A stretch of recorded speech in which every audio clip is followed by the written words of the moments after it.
Hey guys, if you like to party and the stock block is what you're trying to go fast on, we have a new brand for you here, Stock Block the World. Go to the link in the video and support us. It should eventually lead to t-shirts, hoodies, and other apparel. So it's Saturday morning. Yeah, we just got back in from lights out yesterday. Obviously I showed you guys the cracked block. I'll show you again.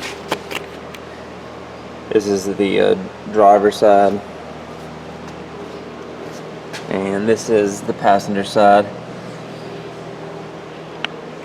And so I think, you know, I'm not an engineer, don't claim to be one, definitely couldn't pass the test if I had to be certified as one, but I think that the concrete took the block flex away and it cracked.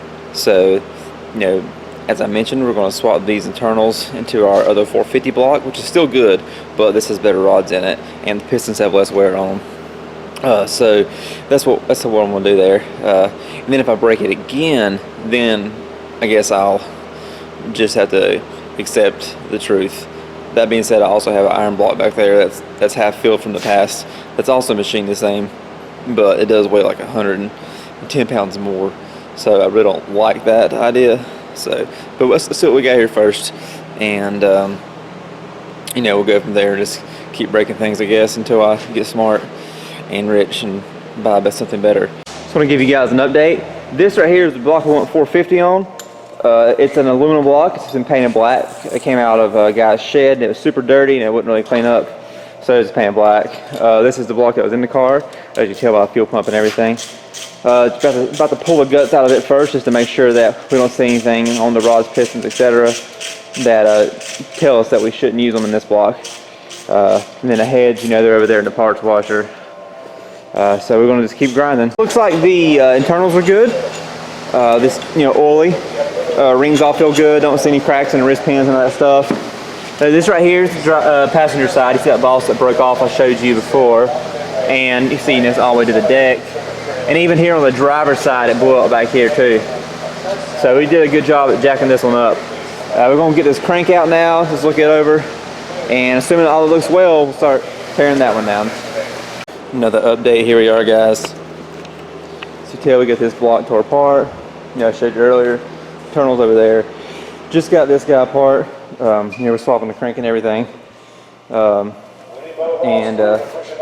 There is the old internals, which still look good, surprising. Those things have been through hell, and they still look really good. Now what we're going to do, I'll pop the bearings out of this block, and we'll get it honed up, and then we'll start putting the good stuff, or better stuff, into this block right here. Alright, something I'm curious about, guys. Let's see what these old steel rods with same pistons, BTR boost pistons, weigh versus aluminum rod with the same BTR boost piston. So you see the start line scrape going on out there right now as maintenance being done for the LVR category, which is in the lanes right now. 2.83 pounds for the steel rod. All right.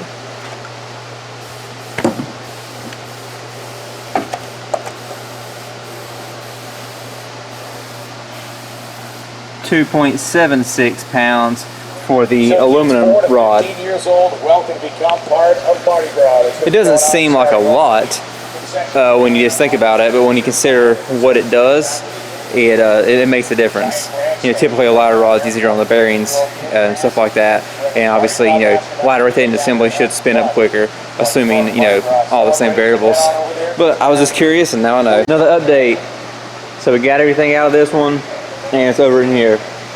Cam, timing gear, all the internals, you know, all that stuff.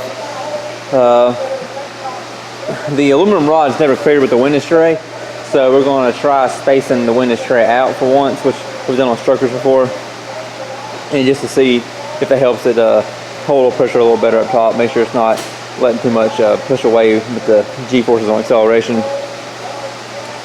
But overall, it's going together smooth, and I think we should be pretty good to go.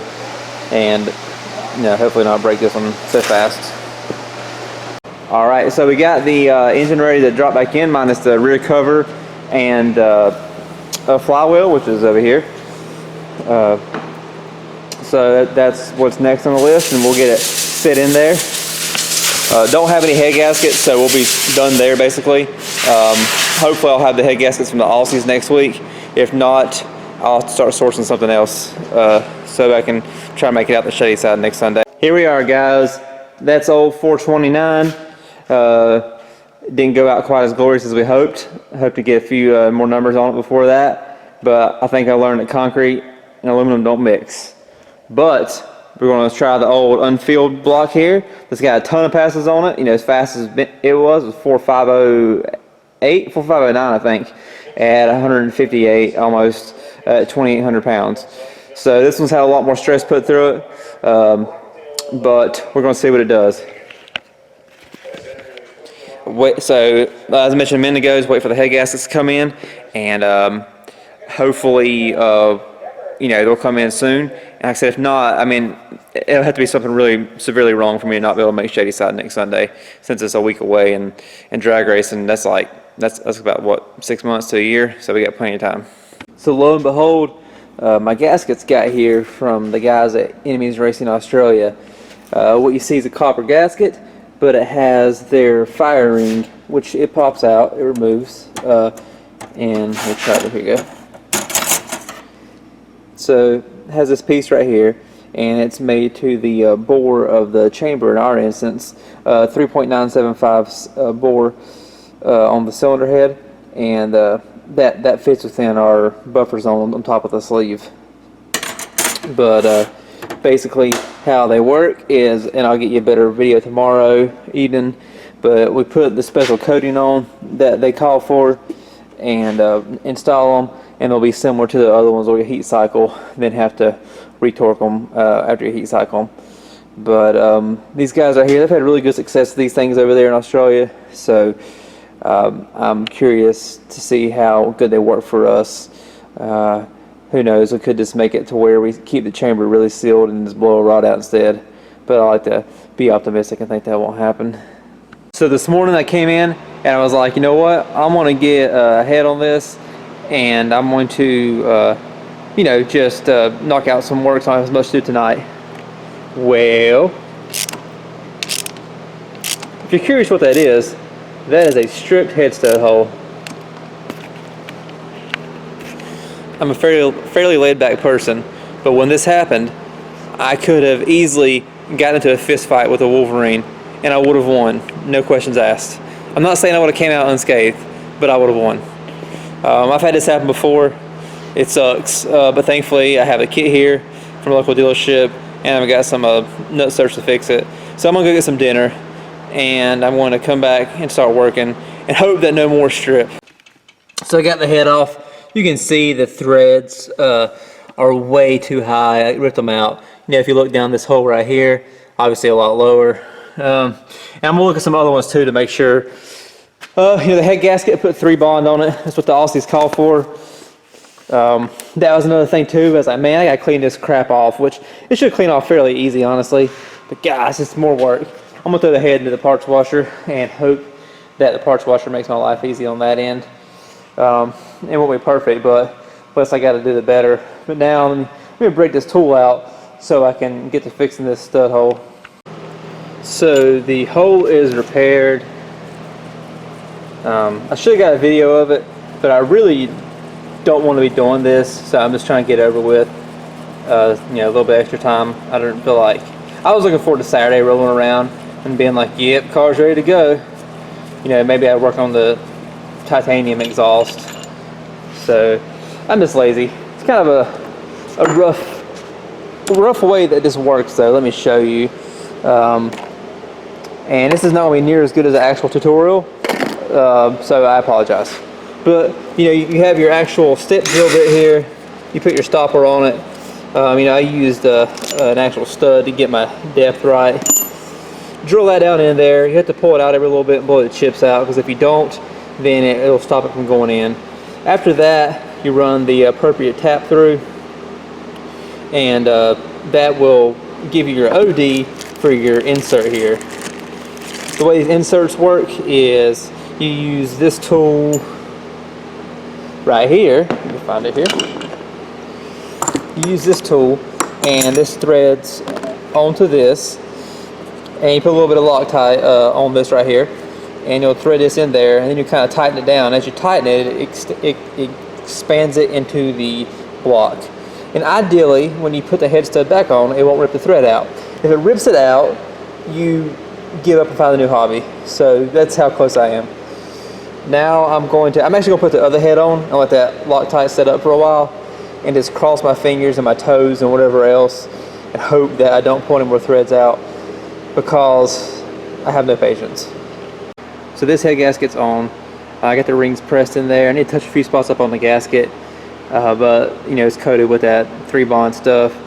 But once I touch those spots up and the fire rings, then I will get the head on. Alright, so the head is on, but it's coming back off because three of them stripped.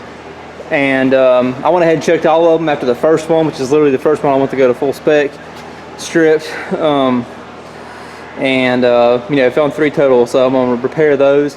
Maybe not tonight. My heart can't handle much more failure. I am going to go ahead and start on this bank, and if any of those strip also, I may have a heart attack.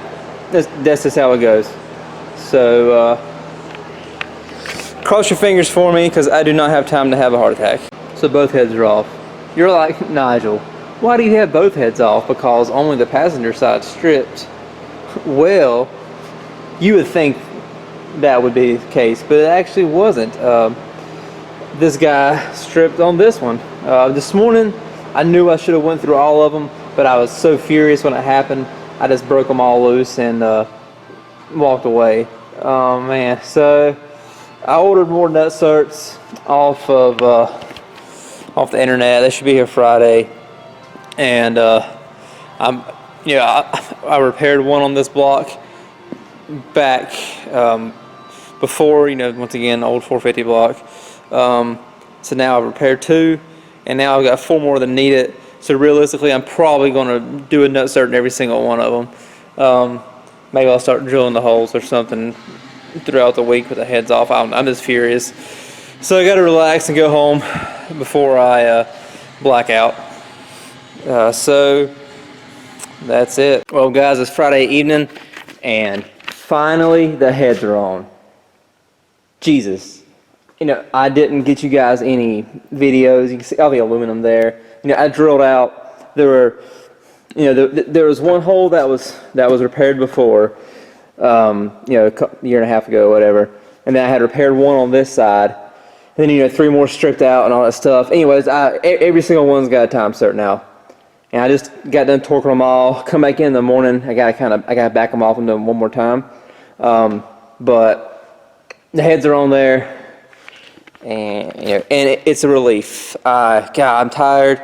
I haven't felt the best the past couple days, but the heads are on. So, assuming no surprises in the morning when I retorque the studs, yeah, I'll get it together, get it running, and finally be able to relax a little bit. Because man, I am wore out. Getting this thing ready for Georgia was killing me, and then I worked just as hard this week to make the next race. So, you know, you can call it, some people call it dedication. I call it, you know, being an idiot. But that's where we're at. So in the morning I'm gonna come in. I'm gonna start grinding on this thing some more, and you know, we're gonna hear some noise, and then I can relax tomorrow night. I hope. Fingers crossed. So we've been grinding on it this morning, and you can tell it is back together. Getting ready to prime the engine, and then I will fire it up for the first time.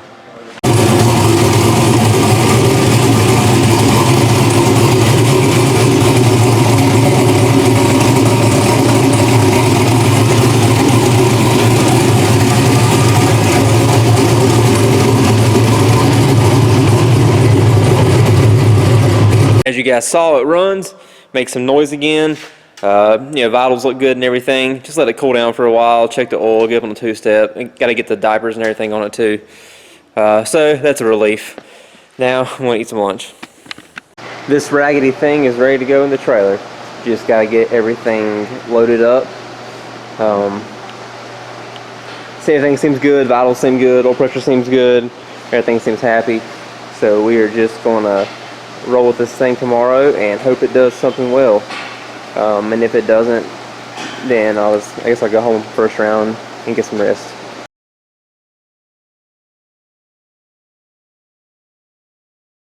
Guys, we are here at Shady Side DragWay. First race of the year out here. This is March 7th, I believe. We just got here, got a little bit, and we'll change the plugs in the car, top the fuel off, and hopefully we'll be good to go. It's a little cold. I've got a tune-up in there I think should run decent, but I may have to back it up a little bit. I'm just concerned with the track temperature without any passes on it yet. They had a no prep yesterday, so it was, they scraped it down, and so usually that puts a really good surface down, all that fresh rubber. But the temperature itself, the track does need some heat to work. So it's about low 50s and a little windy. But anyways, that's where we're at. I'm going to get the plugs in this thing, and hopefully I'll have a good update for you guys after round one.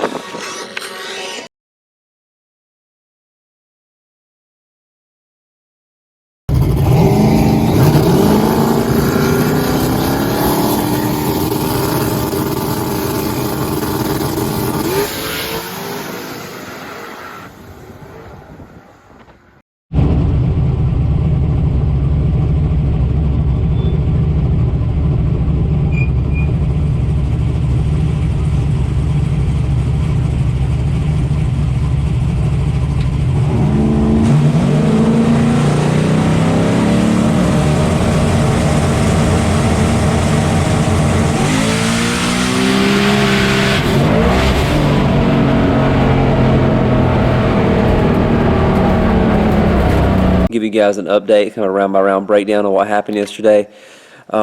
Usually I do this between rounds, but we had so much going on yesterday that was hard. John was sick, so he didn't come, so just put a little more on my plate, which is okay, but just took away a little time for stuff like the small updates between rounds.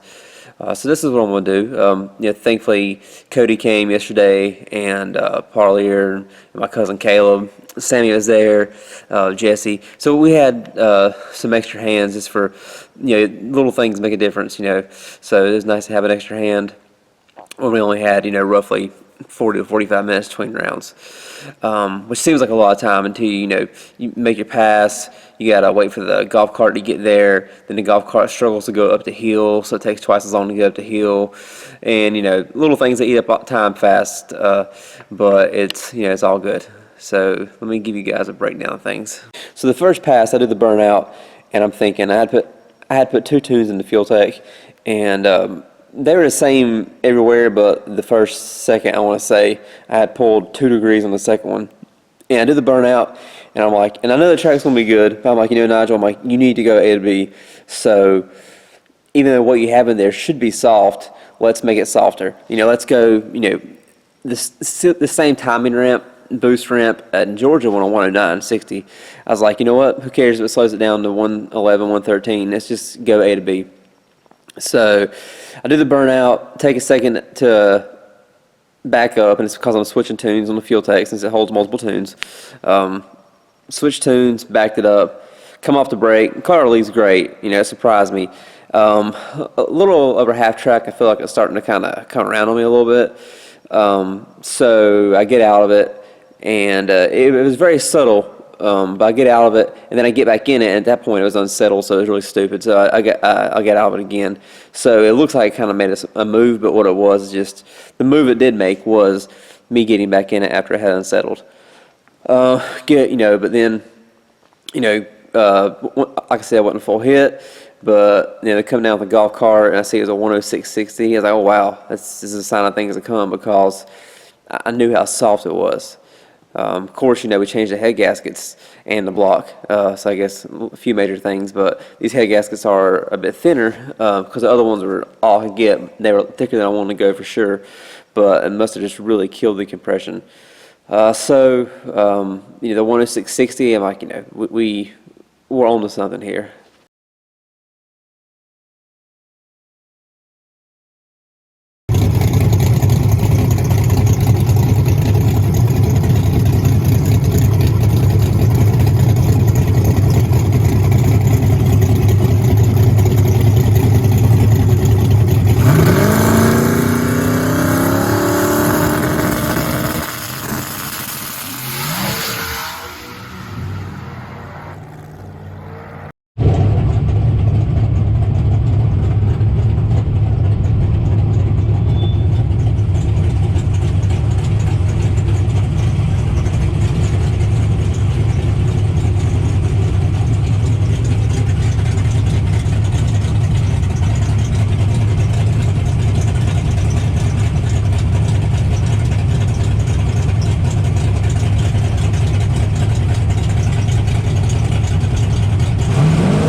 So last run was a shakedown.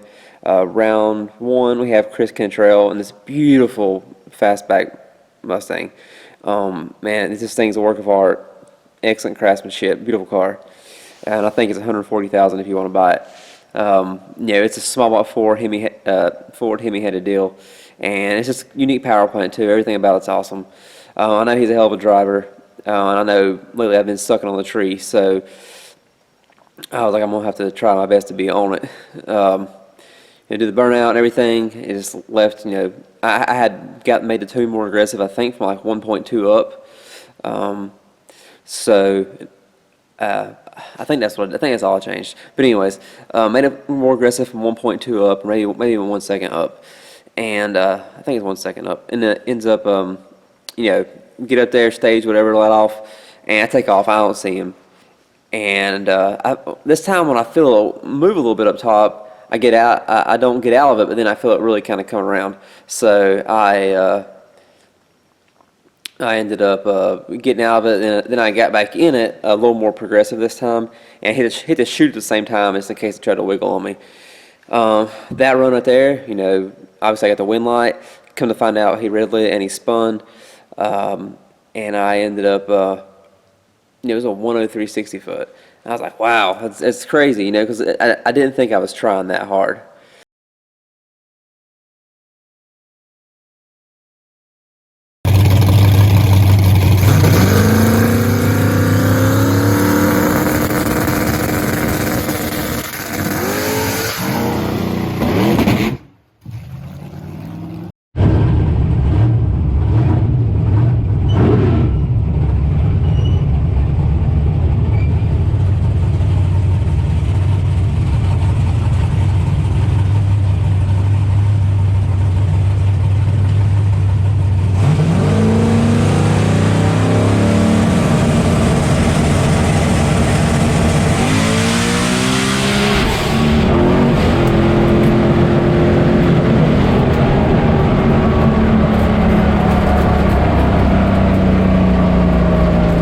Next round, we're supposed to have some car, and they end up, I guess, blowing the head gasket. So we got a bye run. You'll see, I made a pass against somebody who was making a test hit, but so we had a bye run, and I ended up, I guess I was lined up a little crooked, and like a 106.60 again, but the car got a groove right away, and and I got out of it early because of what it did. I could just tell it felt like it was on ice right away.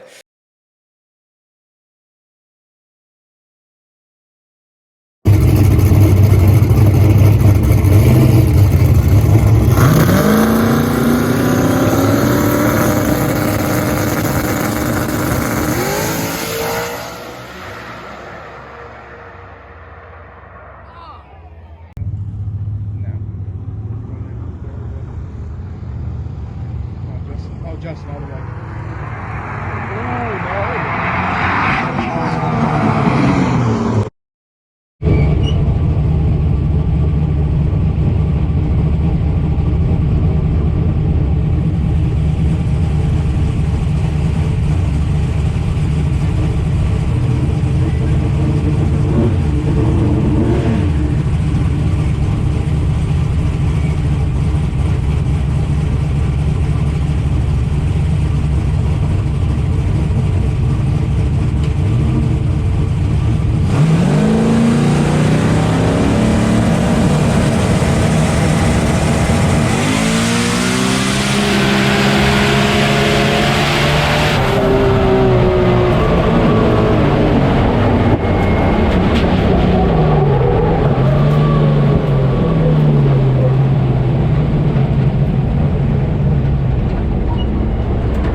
So then it comes to the finals, going against definitely a fast car. I believe it's like a big block 118 deal, 118 millimeter. And I had heard him talking the run before to the guy he had raced him, and so I didn't know how fast he ran, but I knew roughly how fast the other guy had went based off the conversation, and I was like, okay, it's like, I mean, I'm just gonna put some more in it, and I'm gonna see what it does. And he ended up clipping me right up top. By I think the margin of victory was a thousandth. He probably had some serious mile per hour on me, being the setup it has. Based off the tune that we had in it, I should have put more in it down low because the car wasn't making full boogie on steam wise, boost till 1.5 seconds, which is slow for us. Usually I try to get it all in at like a second or 0.8. But since the car was working yesterday, it wasn't even trying to wheelie. I was like, man, I don't want to do anything to mess this up. And I just kept creeping up on it. Ended up going, 431 at 168.4, so new personal best mile per hour, 105.60. I think the trans was a little warm, so that probably hurt our 60 a little bit in my opinion. But I'm gonna check up everything like it is. Car still ran though, thankfully. All 8 cylinders drove on off the trailer, and now it's back here, just waiting for 2 more weeks. I'm gonna do a compression check, and just to get it ready for Carolina no time in 2 weeks. We'll be on Saturday, 20th. That's the plan at least. So that's where I'm at. But happy with the outing. The car made 4 hits in a row, although I couldn't, obviously I didn't make 4 full hits, but the fact that it hooked 4 times is a record based off our previous luck. So that made me pretty happy. That right there is a win to me. Then to do what it did as far as a 60 goes and everything else, it's pretty cool. So I like to think we're on to something. I want to do it again another track, just to see if and build some consistency up. But we should have a monster as long as the parts hold together. So I guess that's the risk you're taking when you're using a GM block and running it that hard. Appreciate you guys watching. Make sure you like, share, and subscribe.